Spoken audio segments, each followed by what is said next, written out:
Hey, welcome to another episode of Around the Valley with Dave and Wanda. We have special guests, my daughter Sophia as well. And we are at the Bloomsburg Children's Museum here in Bloomsburg, not far from the university. And Wanda, I've heard this place has been here for over 40 years and currently averaging around 41,000 visitors a year. That's blows my mind. I didn't even know that they were here. So I'm so excited to find out what they have. But yeah, 41,000 visitors a year. It's amazing. And Sophia, you've been here. I know you don't have a mic on right now, but thumbs up or thumbs down? Thumbs up. All right. Well, we're excited to go in and let's meet up with the staff. And look, Wanda, it says play. And let's focus on the play part. Play is good. What? No, learn. All right, let's go. Just play. Let's go. WGRC's Around the Valley is sponsored by Zook Septic Services, serving central Pennsylvania. Contact them for inspections, repairs, and system maintenance needs at 570-837-1466 or at zookseptic.com. Well, here we are in the lobby of the Bloomsburg Children's Museum with the museum director, Jenny Weibel.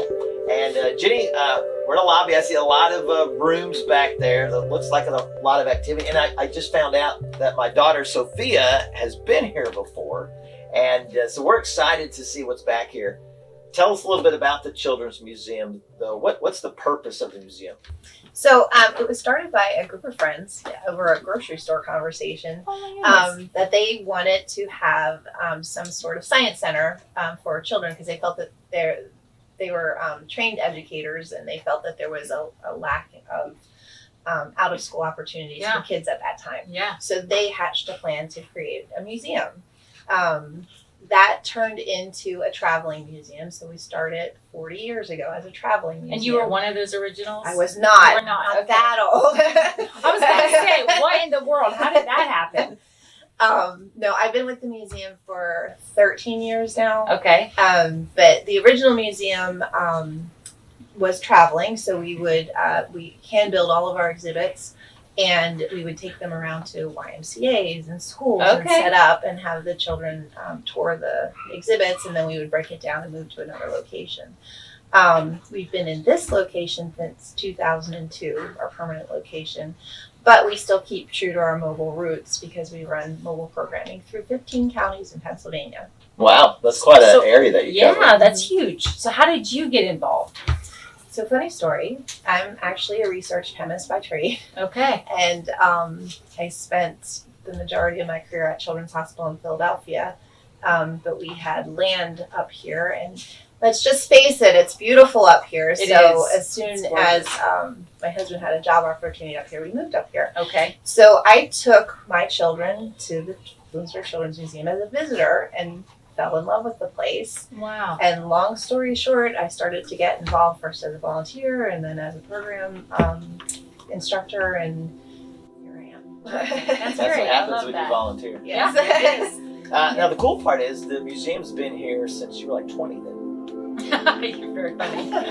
No, honestly, though, walking in here, I can feel my inner child come to life, and we're only in the very, the beginning where there's things for sale. So I can't wait to see what you got for us.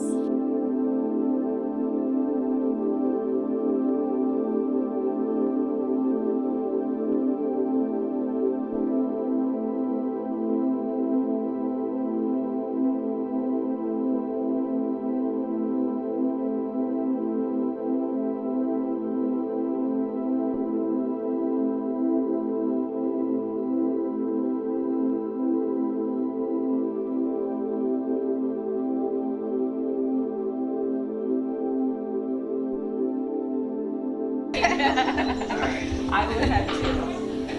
Oh yeah, look at that. Oh, we're underneath that thing, no wonder. Yeah, and then look, this little like otter or ferret or something. Yeah. It's cute. Very cool. All right, let's keep going. See what else is in here.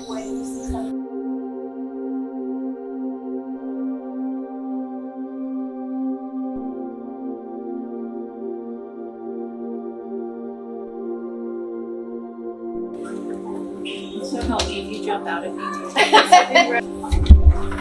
Wait, are there names? Say it again. Donnie! I didn't know you were here. We wanted to make an exhibit for the museum, so we were building the health exhibit at that point, and they wanted to do something with the toilet. It teaches you about empty calories and nutrient dense food. Okay. So you have to select a food. Let's do broccoli.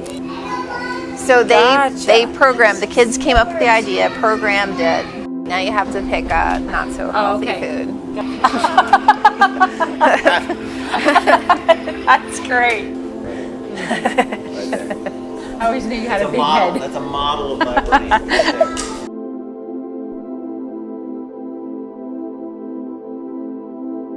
there. Here's where reading's important too. So 9 stays on, then you do 10. Oh, that is Now you have to so shut 9 off. cute. Just needed a Yeah. Nice job. I try. I lost So too many points. fascinating.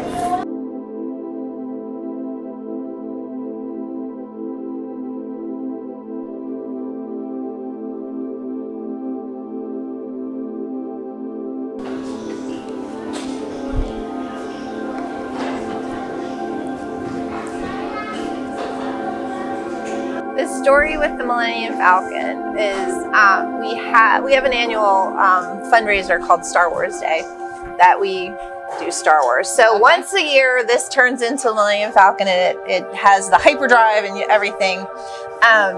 So we had it out. LCBC Church actually built most of this as a prop for their summer camp, but then they donated it to us, and then we are actually still in the beta testing, so you can see some of our switches are gone, and so we see how the kids break it, and then we fix it and put it back out there, and they break it again, and it takes a little while to get going. That's great. Eventually it's going to have more interaction with the buttons and whatnot, but That's great. I love it.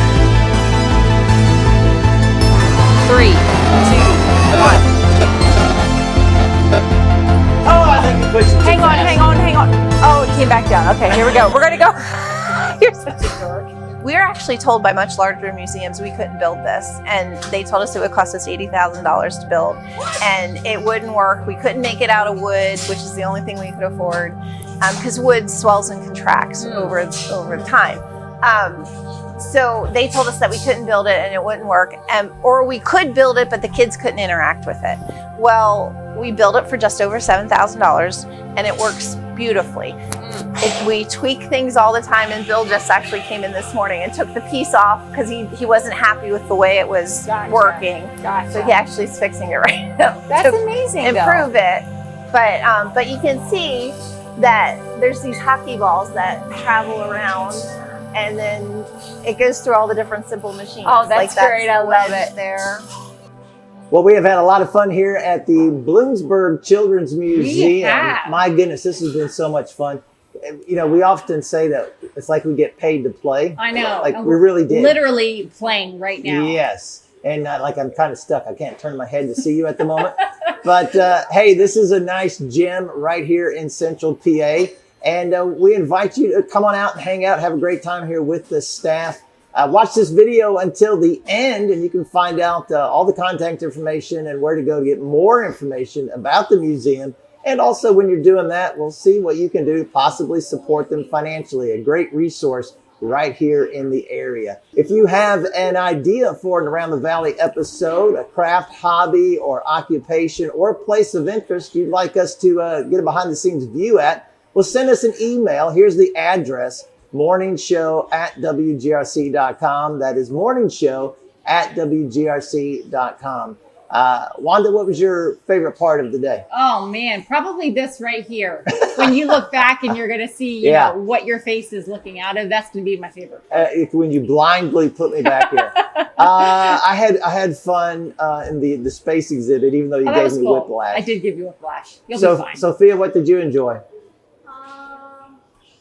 I enjoyed all of it, but I don't know what my favorite part was. All of it. Well, All that's of it, a response the staff here loves to hear. Kids of all ages enjoying the Bloomsburg Children's Museum. So submit those ideas. Again, the address, morningshow@wgrc.com. And who knows, next time we just may see you Around the valley. All right, I'm scared to see what this video looks like. Okay, someone take a picture of him there. Or Did anybody take a picture of Dave?